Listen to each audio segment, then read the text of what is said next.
commentary must be so weird when you can hear not only the commentary, but I'm sure the coaches on either side, like your opponent's coaching too, is probably a little bit more clear. Like I can obviously sometimes hear my opponent's coaching and my own, obviously, but it's got to be a lot different when you can hear both so clear. Then you hear DC on the side and those guys critiquing you. Sometimes it may be good, sometimes it may be bad, sometimes it may be telegraphing kind of what you're doing. It's got to be so weird, all this stuff, dealing with all that versus just a lot of energy, you know? When I took down Devin, it was right on his coach's side of the octagon, and I was actually going to go a different direction, and his coaches were like, "All right, work your way to the fence," and I was like, "Oh."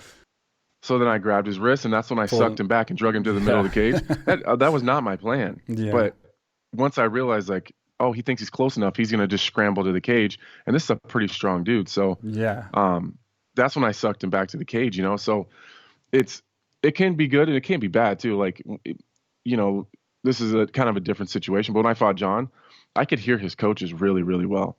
For whatever reason, I don't know if I was just tuned in or if, you know, one of their voices just happened to cut through better than some of the other coaches do, but nothing they were saying made any sense. It was the weirdest shit I've ever been a part of. Like they got like codes or something. Yeah, it was super coded. Like I'm used to codes because my team, my coaches always coach in code, so it doesn't make any sense. But it wasn't even like it wasn't a code that I don't know. It was even just made odd. sense like, or something. It didn't flow. Like my coaches will say, "Hey, I need you to do this," and they'll give a code, or "I need you to go here, here, and here," and it's like it flows in a sentence. Like the coding doesn't make any sense, but at least it flows. It's like they're speaking another language.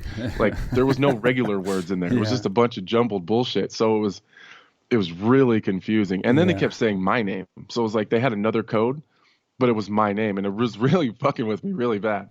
That's so crazy. So like I think on like in some situations, I think it could be bad if you're paying too much attention to the other coaching. Yeah. But in a situation like with Devin, I was able to pull him away from the fence because I knew that their plan at the time was to get him to the fence to stand up.